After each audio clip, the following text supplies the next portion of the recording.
Hey everybody, it's Portia from Mama and That Baby Bay, and today I am wanting to talk to you guys about how to maintain your Spanish or how to even learn Spanish for those of you who are in the beginning processes and beginning steps of learning Spanish as a second language.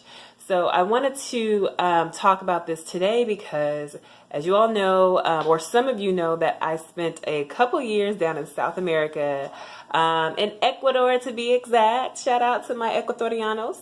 And I learned Spanish there, and I learned it there fluently at an advanced level, I would say. I had an acento con acento, okay? I had a really good accent, and by the time I left, I still had my Spanish, and I've been back from Ecuador now for 6 years, back in the States, and I don't use my Spanish as well as I should, or as much as I should.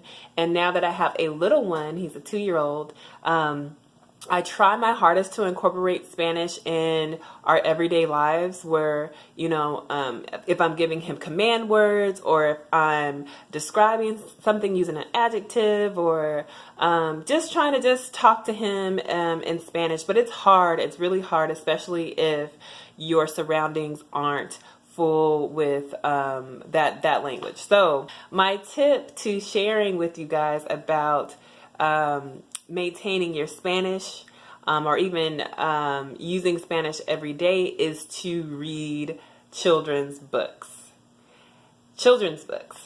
And particularly children's book because they really capture the essence of the feeling and the emotion and how we speak and communicate.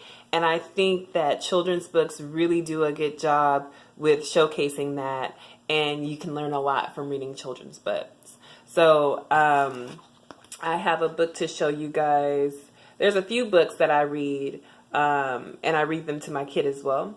And this is one of the books. It's called Franklin Tiene un Mal Día. So it has pictures. It's a picture book.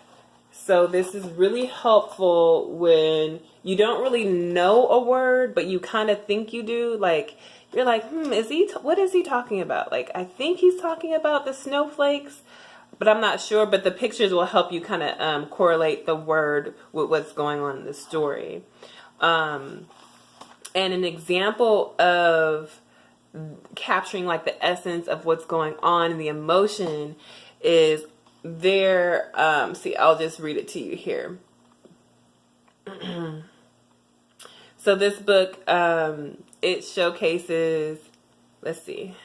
So in this part of the book, Franklin's having a bad day and he's expressing himself.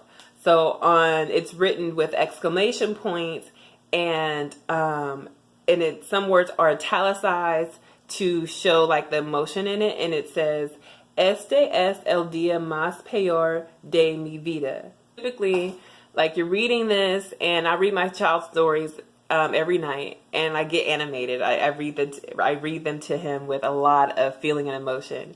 And what's helpful is knowing what is being said, what the emotion is. So Franklin is mad, and so there's exclamation points, and he's saying, "Este es el día más peor de mi vida." So he is having a lot of emotion. He's upset. He's mad because this is the worst day of his life. And having that understanding will, especially in written form, will help you, project and speak that out, and it'll help you with your language too. So that's one example, and you can see it here. He's mad. He's storming off here. You see that? Poor Franklin. Is to say words that are hard to say and say them over and over. First of all, read the book out loud every day if you can.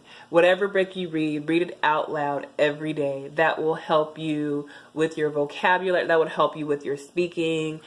Even listening to yourself, how you speak. If you want to have a certain accent, you can work on that. I have an Ecuadorian accent when I speak Spanish, and so when I do read, I try to capture that or remember how that accent was.